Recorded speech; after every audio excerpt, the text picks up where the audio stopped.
Cela nous amène à la chronique sport du lundi avec Simon Rodier. Bonsoir. Bonsoir.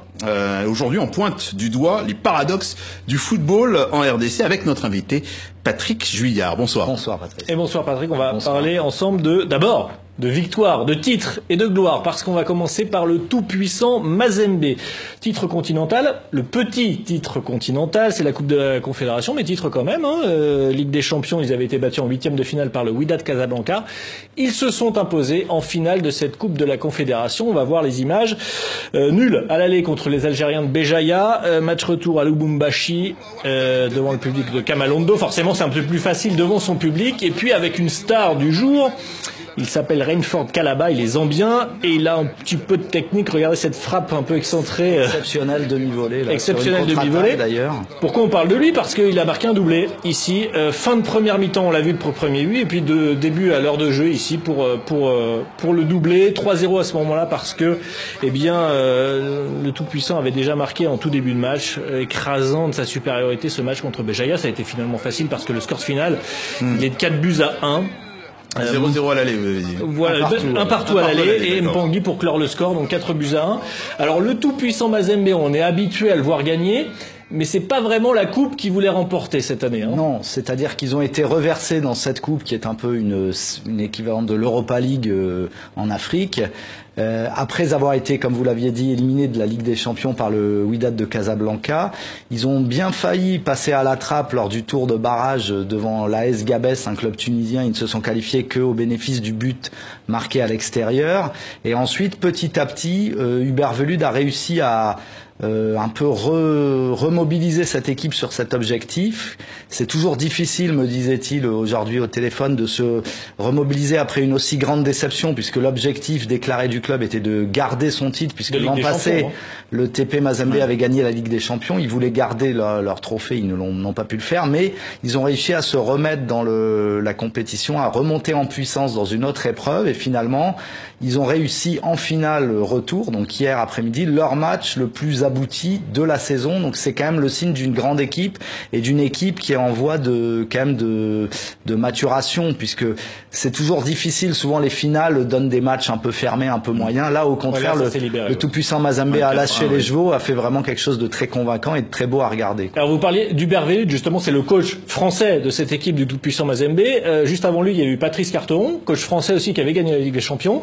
Ça veut dire qu'il y a une tradition de coach français. Comment ça se passe pour Hubert Velud, justement? Alors, il faut se rappeler que lorsque Moïse Katumbi a repris le tout-puissant Mazembe il y a une dizaine d'années, le premier coach qui a réussi à faire gagner la Ligue des Champions au tout-puissant Mazembe en 2009, c'était Diego Garzito, qui est un coach franco-italien, un peu argentin également. Enfin, c'est un coach qui vient de la formation française, qui était l'entraîneur de Louan Cuiseaux en Bourgogne il y a bien longtemps. Sur le D2 à l'époque. Et donc Moïse Katumbi a ensuite donné les rênes de l'équipe à un entraîneur sénégalais, Lamine Ndiaye, qui a pas vraiment réussi à continuer sur la même voie. Donc c'est ensuite que Patrice Carteron est arrivé et lui effectivement, réussi, il a fini par gagner la Ligue des Champions après deux tentatives ratées.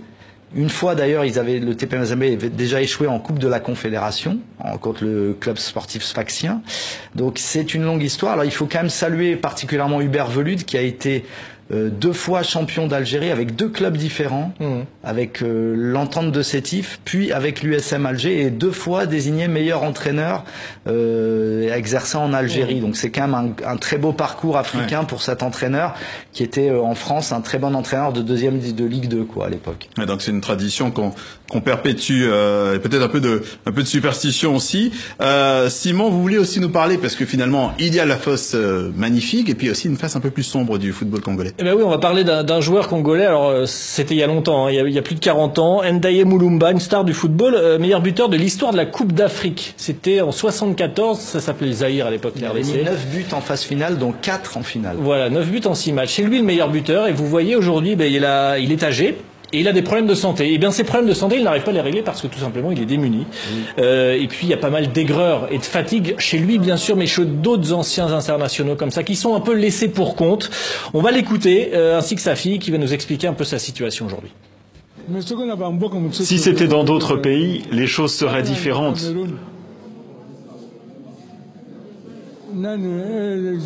Au Cameroun, par exemple, dès que Rigobert Song a eu des problèmes médicaux, on l'a acheminé à l'étranger pour des soins appropriés. Mais ici, chez nous, je suis en train de souffrir, au point que je manque même de médicaments. Ça fait 3 mois. Mon père, c'est un monument que tout le monde connaît. C'est un champion d'Afrique et jusqu'à ce jour, personne n'a battu son record. Mais il est choqué, parce que contrairement à ce que l'on pourrait croire, il vit dans des conditions difficiles.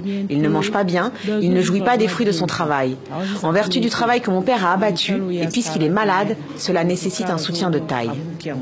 Alors vous voyez, en Afrique, finalement, c'est difficile d'avoir une carrière exceptionnelle, surtout à cette période. Est-ce qu'il y a du soutien chez ces anciens internationaux? Apparemment, c'est compliqué. Alors c'est compliqué. Cet homme qui a besoin d'une greffe d'une prothèse du genou, donc qui coûte cher et qui doit être faite à l'étranger, donc qui est bloqué pour l'instant en RDC, a effectivement été abandonné.